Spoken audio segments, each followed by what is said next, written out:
विषय आहे गणित इयत्ता 5वी।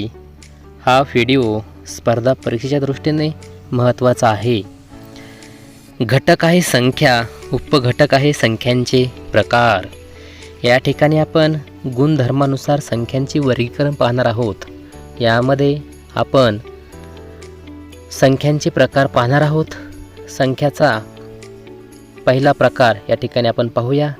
संख्यांचे प्रकार यामध्ये एक नैसर्गिक संख्या नॅचरल नंबर।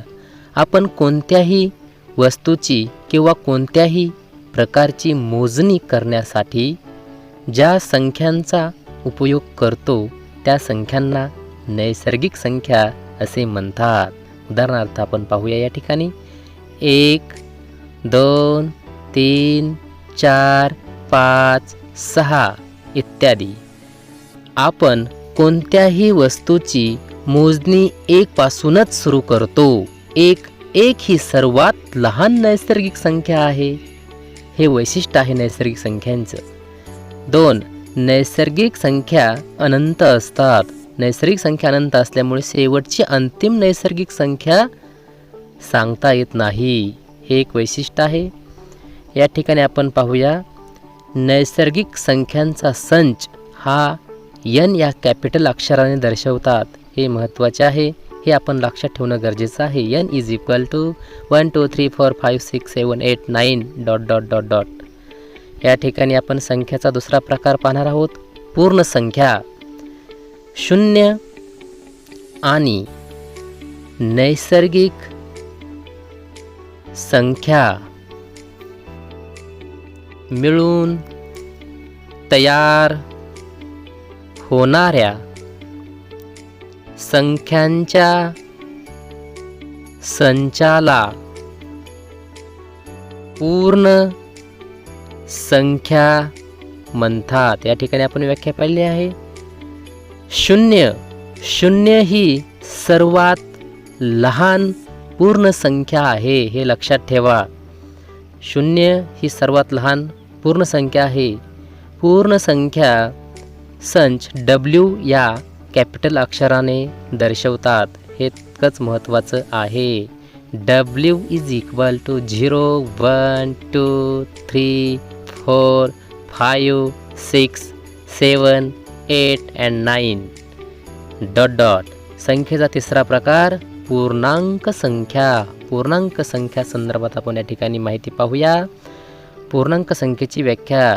ऋण संख्या शून्य व धनसंख्या मिळून पूर्णांक संख्या तयार होतात।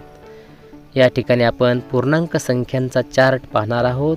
ज्या विद्यार्थ्यांना हा चार्ट लिहायचा आहे अशा विद्यार्थ्यांनी व्हिडिओ थांबवून चार्ट लिहून घेऊ शकता। 0 1 2 3 4 5 -1 -2 -3 पहा उजवी बाजू आणि डावी बाजू आणि मध्ये 0 आहे। पूर्णांक संख्या संच I अक्षराने दर्शवतात। हे महत्त्वाचे आहे। पूर्णांक संख्या संदर्भात आपल्याला आणखी माहिती घ्यायची म्हटली तर आपण घेऊ शकतो। यानंतर परिमेय संख्या चौथा प्रकार। ज्या संख्या अपूर्णांकात मांडता येतात त्या संख्यांना परिमेय संख्या म्हणतात। या ठिकाणी आपण उदाहरणार्थ पाहूया 1/2 3/4 -1/5 किंवा ज्या संख्या p/q ... q = 0 या स्वरूपात असतात त्या संख्यांना आपण परिमेय संख्या म्हणतात किंवा परिमेय संख्या असतात। या ठिकाणी परिमेय संख्या संदर्भात आपण आणखी माहिती पाहू। सर्व पूर्णांक संख्या परिमेय संख्या असतात। सर्व पूर्णांक संख्या परिमेय संख्या असतात। हे लक्षात ठेवा। परिमेय संख्यामध्ये अपूर्णांकांचा छेद हा शून्य घेता येत नाही। परिमेय संख्यामध्ये अपूर्णांकाचा छेद हा शून्य घेता येत नाही। म्हणजेच ज्या अपूर्णांकांचा छेद हा शून्य असतो त्या संख्या परिमेय संख्या नसतात। उदाहरणार्थ पाहायचं झालं तर 2/0 1/0 या परिमेय संख्या नाहीत. हे महत्त्वाचे आहे. परिमेय संख्यांचा संच क्यू अक्षराने दर्शवतात. हे आपण लक्षात ठेवणं गरजेचं आहे. पुढील प्रकार आहे अपरिमेय संख्या. अपरिमेय संख्या याची व्याख्या आपण या ठिकाणी पाहू. ज्या संख्यांचे वर्गमूळ किंवा कोणतेही मूळ पूर्णांक संख्या येत नसेल तर त्या संख्या म्हणजेच अपरिमेय संख्या असतात. उदाहरणार्थ पाहायचं झालं तर वर्गमूळ 4चे वर्गमूळ 2. 2 ही पूर्णांक संख्या परिमेय आहे. वर्गमूळ 2चे वर्गमूळ हे अपूर्णांकात आहे, म्हणून वर्गमूळ 2 ही संख्या अपूर्णांक आहे किंवा अपरिमेय संख्या आहे. याचे आपल्याला वर्गमूळ काढता येत नाही. या ठिकाणी आपण अपरिमेय संख्या संदर्भात या ठिकाणी माहिती पाहिलेली आहे. पुढील प्रकार आपण पाहणार आहोत वास्तव संख्या. वास्तव संख्यामध्ये आपण माहिती पाहणार आहोत परिमेय आणि अपरिमेय संख्या मिळून तयार होणाऱ्या संख्याच्या संचाला वास्तव संख्या संच असे म्हणतात. वास्तव संख्या संच R या अक्षराने दर्शवतात. R = -3 -1 -√2 0 +3 1/2 +4 हे उदाहरण वास्तव संख्यांचे आहे.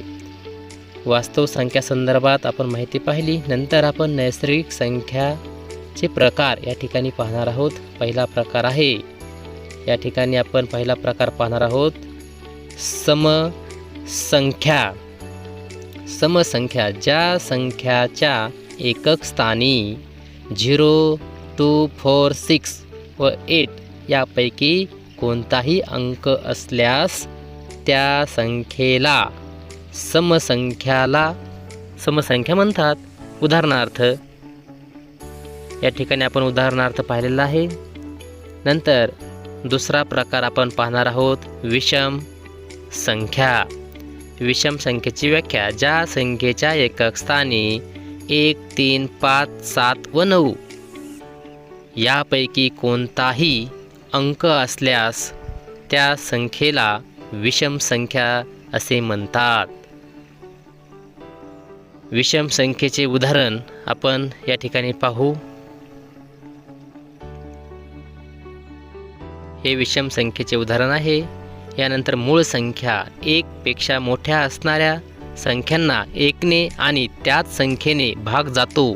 त्याखेरीज कोणत्याच संख्येने निशेष भाग जात नाही अशा संख्यांना मूळ संख्या असे म्हणतात. उदाहरणार्थ पाहायचं झालं तर 2, 3, 5, 7, 11, 13, 17 इत्यादी. एक ही संख्या मूळ संख्या नाही. 2 ही एकमेव समसंख्या मूळ संख्या आहे. हे फार महत्त्वाचे आहे, लक्षात ठेवा.